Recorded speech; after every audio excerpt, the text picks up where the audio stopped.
Hello student, मेरा नाम doctor उपासना जोशी। आज मैं आपके लिए एक नया टॉपिक लेके आई हूँ जिसका नाम है फ़िलॉसफ़ी एंड इट्स स्कोप। ये बेटा CC2 पेपर का जो यूनिट सेकंड है, जिसमें मैं आपको फ़िलॉसफ़ी के कंसेप्ट और उसके मीनिंग के बारे में बताऊँगी और उसका सब्जेक्ट मैटर बताऊँगी। चूँकि फ़िलॉसफ़ी में काफ़ी बच्चे ये कहते हैं कि मतलब ये बहुत ही वेग सब्जेक्ट है, इसमें जो कंटेंट है वो बुक्स में काफ़ी बहुत ही ज़्यादा है, वेग है, वो हमें समझ में नहीं आता है। तो इसी कंटेंट को बहुत इजी और बहुत इंटरेस्टिंग वे में मैं आपके लिए लेके आई हूँ अपनी वीडियो में, जिसमें मैं आपको फ़िलॉसफ़ी के कंसेप्ट को बहुत ही इंटरेस्टिंग और बहुत ही इजी वे में आपके सामने प्रेजेंट करूँगी। तो प्लीज़ आप बहुत ध्यान से सुने और लास्ट तक मेरी वीडियो को देखें। आपको अच्छा लगेगा, आपको बहुत समझ में आएगा और बहुत ही ईजी लगेगा फ़िलॉसफ़ी को समझना इस तरह से। चलिए, तो हम सबसे पहले फ़िलॉसफ़ी के मीनिंग को देखते हैं कि फ़िलॉसफ़ी का बेसिकली अर्थ क्या है, इसका कंसेप्ट क्या है। इसको समझना बहुत ही ज़रूरी है। तो मैं बता दूं कि फ़िलॉसफ़ी यानी दर्शन, ये दृश्य धातु से बना है जिसका अर्थ होता है देखना। अब प्रश्न ये है कि क्या देखना, यानी सत्य को देखना, सत्य के दर्शन जहाँ पर किए जाएं वह दर्शन है। दर्शन शब्द अगर हम व्युत्पत्ति के आधार पर देखें तो जो लाइफ क्या है, ये यूनिवर्स क्या है, मेटेरियलिस्टिक वर्ल्ड क्या है, गॉड है या नहीं है, गॉड है तो क्या है, इनके संबंधित जो प्रश्नों का सही और सत्य उत्तर प्राप्त करने का प्रयास ज्ञान की जिस शाखा में किया जाता है वही दर्शन है। बहुत ही अगर हम इसको सिंपल वे में बोलें तो ज्ञान की खोज करना, सत्य की खोज करना, किसी भी चीज़ को बहुत गहराई से जानना, ये दर्शन के अंतर्गत आता है। जो दर्शन शब्द है वो अंग्रेजी के फ़िलॉसफ़ी शब्द का ही प्राय है। फ़िलॉसफ़ी जो वर्ड है वो टू वर्ड से मिलके बना है बेसिकली। उसमें फ़िलॉस प्लस सोफिया। फ़िलॉस का मतलब होता है लव यानी प्रेम, अनुराग, और सोफिया का मतलब होता है बेटा ज्ञान, यानी ज्ञान के प्रति अनुराग, ज्ञान के प्रति प्रेम ही दर्शन है। अगर हम बुकिश पॉइंट ऑफ व्यू से देखें, इसके अगर हम वर्ड को एक लेमैन की तरह बहुत ही सिंप्लीफाई करना चाहें तो दर्शन क्या है? Every individual has an individual philosophy और every individual is a philosopher. हर व्यक्ति अपने आप में एक दार्शनिक है, हर व्यक्ति का अपना एक दर्शन होता है। जैसे हम बोलते हैं सामान्य बोलचाल की भाषा में कि भाई मेरी फ़िलॉसफ़ी आपकी फ़िलॉसफ़ी से मैच नहीं कर रही, या मेरी फ़िलॉसफ़ी आपकी फ़िलॉसफ़ी जैसी है। तो हर इंडिविजुअल, हर व्यक्ति अपनी एक फ़िलॉसफ़ी रखता है, अपनी लाइफ की उसकी अपना एक दर्शन होता है, फ़िलॉसफ़ी होता है जिसके अकॉर्डिंग वह अपनी लाइफ को जीता है। कोई भी व्यक्ति होता है बेटा, वो क्या करता है अपनी लाइफ में जन्म से मृत्यु तक प्रकृति आदि रहस्य मतलब पूरा जीवन में कुछ ना कुछ वह देखता है, कुछ ना कुछ उसके जीवन में चलता रहता है। वहीं से वो क्या करता है, उन बहुत सारी चीज़ें जो उसने अपने जीवन में देखी हैं उनके अनुभव प्राप्त करता है। उन अनुभवों के आधार पर वो चिंतन और मनन करता है, थिंकिंग करता है, और उन्हीं के आधार पर वो अपनी अवधारणाएं बनाता है और सत्य की खोज करता है। और बिल्कुल सिंप्लीफाई दृष्टि से देखें तो मैंने यहाँ पर एक नीचे टर्म लिखी है कि thinking of things in totality is known as philosophy. What it means, इसका क्या मतलब है, यानी किसी भी चीज़ के बारे में समग्रता से सोचना ही दर्शन है। अब वो चीज़ क्या, वो कोई भी वस्तु, कोई भी चीज़, किसी भी व्यक्ति को अगर आप देख रहे हैं या जानना चाह रहे हैं या किसी के बारे में आप रिसर्च करना चाह रहे हैं, तो हमें उसके केवल एक ही एस्पेक्ट को लेकर सर्च नहीं करनी है या केवल एक ही एस्पेक्ट को नहीं देखना है, बल्कि उसके सभी पक्षों को हमें देखना है, और वो भी बहुत गहराई से। तब हम उसके बारे में अपने कोई भी अवधारणाएं, कोई भी सिद्धांत या कोई भी थ्योरी बनाते हैं, कोई भी रिजल्ट निष्कर्ष निकालते हैं और उनको जनरलाइज करने की कोशिश करते हैं। तो किसी भी चीज़ का गहराई से अध्ययन करना, उसके सभी पक्षों का समग्रता से अध्ययन करना ही दर्शन है।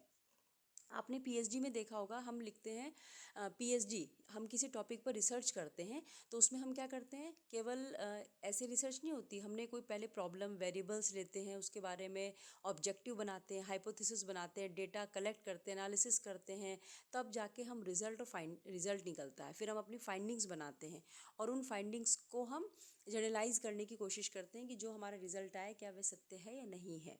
तो सत्य की खोज जहाँ पर आए, हमें कुछ चीज़ें जिज्ञासा, कुछ चीज़ें हमारे पास कुछ क्वेश्चंस हो जिनके हम आंसर चाहते हैं, एक जिज्ञासु प्रवृत्ति हमारी होनी चाहिए। तो जो स्कॉलर होते हैं, जो फिलोसफर होते हैं, वो किसी भी चीज़ को जानने के इच्छुक रहते हैं। तो जानना, गहराई से जानना, डीप थिंकिंग करना, समग्रता से सोचना, ये सब फिलॉसफी के अंतर्गत आता है। तो इसको बहुत ही सिंप्लीफाई कर सकते हैं, लव ऑफ विजडम यानी ज्ञान के प्रति अनुराग, और किसी भी चीज़ के बारे में समग्रता से सोचना ही दर्शन है। अब यहाँ पर आपके जो कोर्स में वो मेरे बच्चों, ये आपका पूछी जाती हैं डेफिनेशंस, जो कि अलग अलग वेस्टर्न फिलोसफर और इंडियन फिलोसफर के अकॉर्डिंग दी जाती हैं। ये 2 मार्क्स में आपसे जनरली पूछ लेते हैं कि ये फिलोसफी किसने दी, who gave this philosophy, who gave this definition. तो यहाँ पर सबसे पहले हम फिक्टे की बात करते हैं। उन्होंने कहा है कि philosophy is the science of knowledge, यानी कि ये ज्ञान का विज्ञान है, दर्शन।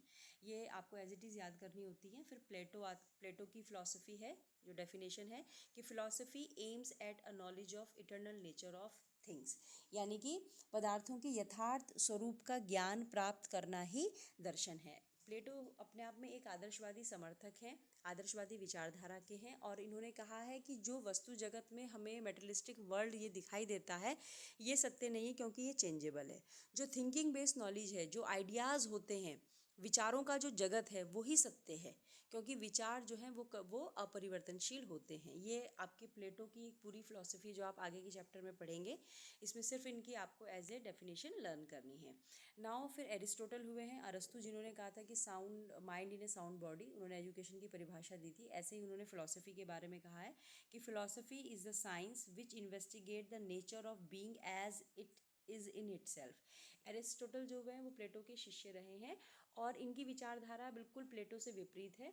उन्होंने मेटलिस्टिक वर्ल्ड को असत्य माना है, और इन्होंने यथार्थ में मतलब जो प्रत्यक्ष में हमारे सामने है वो सत्य है, यानी कि ये मेटलिस्टिक वर्ल्ड जो है यही सत्य है। और इसकी इसकी खोज करना, यानी कि अगर मैं कहूँ कि अरस्तु ने अपने शब्दों में क्या कहा है, अरस्तु ने कहा है कि दर्शन एक ऐसा विज्ञान है जो परम तत्व के यथार्थ स्वरूप की जांच करता है, यानी कि जो स्वरूप हमें यथार्थ में प्रत्यक्ष में दिखाई दे रहा है, ये उसकी जांच करता है। ये विचारों के जगत को असत्य मानते थे।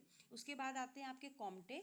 कॉम्टे भी एक वेस्टर्न फिलोसफर हुए हैं, और कॉम्टे की जो फिलॉसफी है, उन्होंने, ये बहुत इंपॉर्टेंट है, कॉम्टे की फिलॉसफी की जो डेफिनेशन है कि दर्शन विज्ञानों का विज्ञान है, यानी philosophy is the science of sciences. ये बहुत इंपॉर्टेंट है, 2 मार्क्स में अक्सर पूछी जाती है। उसके बाद राधा कृष्णन हुए हैं, महात्मा गांधी जी हुए हैं। महात्मा गांधी जी ने कहा है कि philosophy should be an experiment, ये एक प्रयोग है। फिलॉसफी, दर्शन अपने आप में एक प्रयोग है, of which the material are the human personality and the truth, the last proof of which is in the knowing.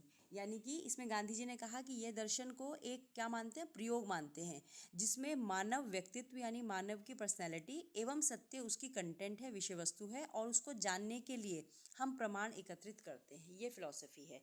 Radha Krishnan ने कहा कि philosophy is the logical inquiry into the nature of reality, यानी जो रियलिटी की प्रकृति है, यानी कि दर्शन वास्तविकता के स्वरूप की तर्कपूर्ण खोज है।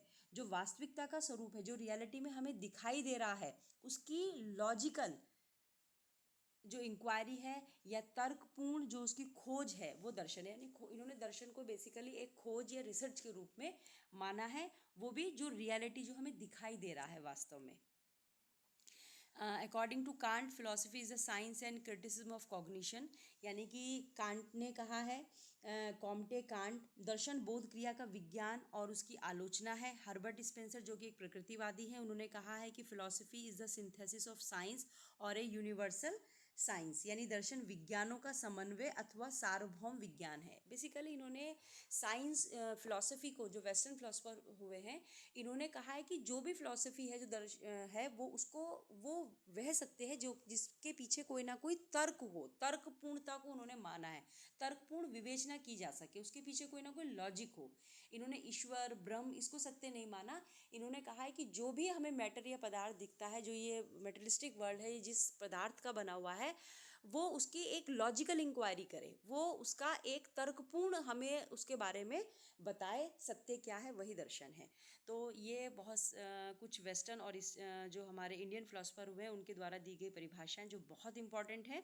अब हम चलते हैं बेटा स्कोप या सब्जेक्ट मैटर ऑफ फिलोसफी। ये फिलोसफी की बिल्कुल रूट या जड़ है। जिस बच्चे को ये तीनों टर्मिनोलॉजी समझ में आ गई, इट मीन्स उसको फिलोसफी का कंसेप्ट समझ में आ गया। तो इसमें सबसे पहली टर्मिनोलॉजी है, वो है मेटाफिजिक्स, जिसको हम हिंदी में तत्व मीमांसा बोलते हैं। दूसरी होती है एपिस्टेमोलॉजी, जिसको हम ज्ञान मीमांसा बोलते हैं, और थर्ड होता है एक्जियोलॉजी यानी मूल्य मीमांसा। ये 3 वर्ड आप बहुत ही इंपॉर्टेंट तरीके से लर्न कर लीजिए। मेटाफिजिक्स, जिसको हिंदी में तत्व मीमांसा बोलते हैं, जिसका अर्थ होता है which deals with the theory of reality, जो कि बताता है सत्य क्या है। जैसे आदर्शवादी विचारधारा के लोग बोलते हैं कि वास्तविक सत्य या अल्टीमेट रियलिटी क्या है, गॉड है। Ultimate reality is God. वो ये मानते हैं कि सब अगर सत्य है तो सिर्फ ईश्वर सत्य है।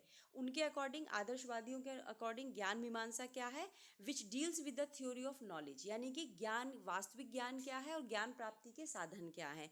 तो आदर्शवादी मानते हैं कि थिंकिंग बेस्ड नॉलेज, जो विचार जन्य ज्ञान है, वही सत्य है। ठीक है। और एक्जियोलॉजी क्या बताती है, which deals with the theory of value, कि मूल्य क्या है, मनुष्य जीवन का अंतिम उद्देश्य क्या है, और उसको प्राप्त करने के लिए हमें क्या करना चाहिए और क्या नहीं करना चाहिए। तो ये 3 टर्मिनोलॉजी हैं, जिसके अकॉर्डिंग अगर मैं पहला एग्जांपल, जैसे मैंने आपको आदर्शवाद का लिया, तो उनके अकॉर्डिंग रियलिटी गॉड है, अल्टीमेट रियलिटी। उनके अकॉर्डिंग जो वास्तविक ज्ञान है वो थिंकिंग बेस्ड नॉलेज वास्तविक ज्ञान है।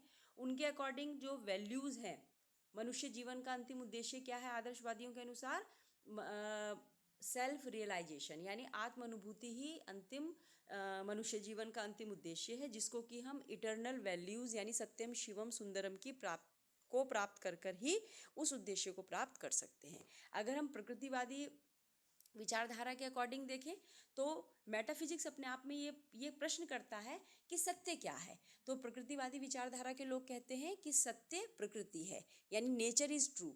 अगर कुछ भी सत्य है तो प्रकृति है, उसके अलावा कुछ भी सत्य नहीं है। गॉड तो बिल्कुल भी रियलिटी नहीं है प्रकृतिवादी के अनुसार। ज्ञान मीमांसा की ओर चलें अगर हम, एपिस्टेमोलॉजी, तो वो कहते हैं कि थ्योरी ऑफ नॉलेज यानी वास्तविक ज्ञान क्या है। प्रकृतिवादी कहते हैं कि sense organ based knowledge is true knowledge, यानी वो ज्ञान जो हमें अपनी इंद्रियों के द्वारा प्राप्त होते हैं वही ज्ञान वास्तविक है। थिंकिंग बेस्ड नॉलेज को वो ट्रू नॉलेज नहीं मानते। एक्जियोलॉजी यानी उनके जो आपके ये नेचुरलिस्टिक हुए हैं, उनके अकॉर्डिंग एक्जियोलॉजी, मूल्य मीमांसा क्या है, मूल्य मीमांसा यह बताती है कि मनुष्य जीवन का अंतिम उद्देश्य क्या है और उन उद्देश्यों को हम कैसे प्राप्त कर सकते हैं। तो नेचुरलिस्टिक यानी कि प्रकृतिवादी विचारधारा के अनुसार मनुष्य जीवन का अंतिम उद्देश्य है टू लिव हैप्पीली, सुखपूर्वक जीवन जीना, और उसको हम कैसे प्राप्त कर सकते हैं, to follow the natural law, यानी प्राकृतिक नियमों का पालन करके ही हम अंतिम उद्देश्य को प्राप्त कर सकते हैं, जो है टू लिव हैप्पीली, सुखपूर्वक जीवन व्यतीत करना। तो इस तरह से आपने पहले मेटाफिजिक्स, एपिस्टेमोलॉजी, एक्जियोलॉजी का कंसेप्ट जाना कि सत्य क्या है, वास्तविक ज्ञान क्या है, और उस ज्ञान को प्राप्त करने के लिए हमारे पास क्या वैल्यूज़ हैं जिनके द्वारा हम वो सत्य तक पहुंच सकते हैं। तो these are the 3 terms which is most important to know the concept of philosophy. So guys, आपको स्टूडेंट मेरी ये वीडियो कैसी लगी? अगर आपको ये मेरी वीडियो पसंद आई हो तो प्लीज़ आप इसको लाइक करें, सब्सक्राइब करें, जिससे आपको मेरी नेक्स्ट वीडियो का नोटिफिकेशन मिलता रहे। और अगर आपको फ़िलॉसफ़ी के कंसेप्ट को समझने में कुछ भी प्रॉब्लम आई हो तो प्लीज़ आप मुझे कमेंट बॉक्स में कमेंट लिखें, जिससे कि मैं आपके जो भी प्रॉब्लम है उनका सोल्यूशन दे सकूँ। Thank you so much.